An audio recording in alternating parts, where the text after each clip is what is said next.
আমি বামপন্থী বন্ধুদের জিজ্ঞেস করতে চাই 23 তারিখ ভোটটা কাকে দেবেন? এগুলো সব অলিখিত জোট। সিপিএম কর্মী যাদের অধীর চৌধুরীর হাতে খুন হয়েছে তাদের অপমান। মমতা ব্যানার্জি মুর্শিদাবাদের জন্য কি করলো গত 15 বছর সেটা কমসে কম বলুক, তারা খুশি হব। বহরমপুরে সিপিএম এর ভোট নিয়ে সরব পুর ও নগর উন্নয়ন মন্ত্রী ফিরহাদ হাকিমও। ফিরহাদের দাবি, কর্মীদের খুনের পরেও অধীর চৌধুরী হাত ধরেছে সিপিএম এর। এগুলো সব অলিখিত জোট। সিপিএম কর্মী যাদের অধীর চৌধুরীর হাতে খুন হয়েছে তাদের অপমান, যারা কংগ্রেস কর্মী সিপিএমের হাতে খুন হয়েছে তাদেরও অপমান। তাদের বাড়ির লোককে, তাদের সমর্থক, তাদের এর ব্যাপারে বিদ্রোহ করা উচিত। তার কারণ এখানে তৃণমূল আসার পরে এই খুনোখুনি রাজনীতিটা বন্ধ হয়েছে। তার আগে এটা ছিল একটা এই জেলাটাই ছিল মার্ডারের জেলা, খুন খারাপি, রোজ ঝামেলা ঝঞ্ঝট।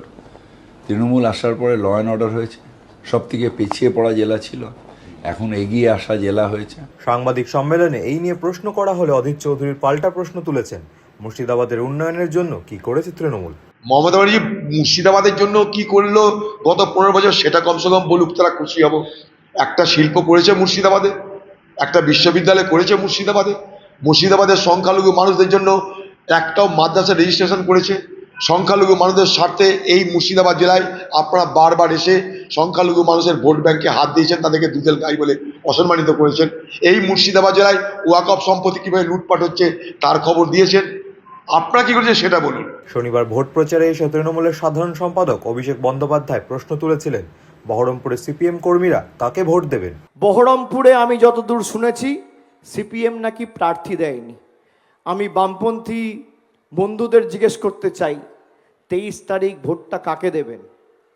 অধীর চৌধুরীকে, যার সিন্ডিকেটের দুর্নীতির গুন্ডামির সিন্ডিকেটের সূর্য যখন মধ্য গগনে ছিল, তখন যেভাবে একের পর এক সিপিএম কর্মীদের উপর অত্যাচার হয়েছিল এই জেলাতে, 2011-এ মমতা বন্দ্যোপাধ্যায় ক্ষমতায় আসার পরে এখানে কোনো সিপিএম কংগ্রেসের নেতা কর্মীদের উপর অত্যাচার হয়নি।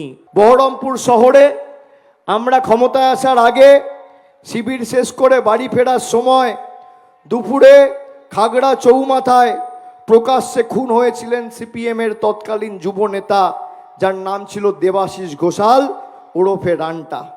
কংগ্রেস গুন্ডাদের হাতে খুন হয়েছিল সিপিএমের শিক্ষক নেতা মানব সাহা, পঞ্চানন মণ্ডল, হাতিনগরের মজিদ শেখ, হরিদাস মাটির গোপাল মণ্ডল, বহরমপুরের মধুপুরের 3 ছাত্র নেতা বাপ্পা, সন্টু, পিন্টু, হরিহরপাড়ার অসিত মিশ্র, ভরতপুরের তপন মুখার্জি, দৌলতবাদের কার্তিক ঘোষ, রমজান আলী, রেজওয়ান হোসেন, মহরম আলী। এদের কে খুন করেছিল? 23 তারিখ ভোটটা কাকে দেবেন?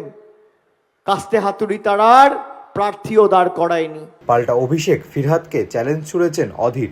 এই মুর্শিদাবাদ জেলায় তৃণমূল পার্টির সুপ্রা সাফ হয়ে যাবে।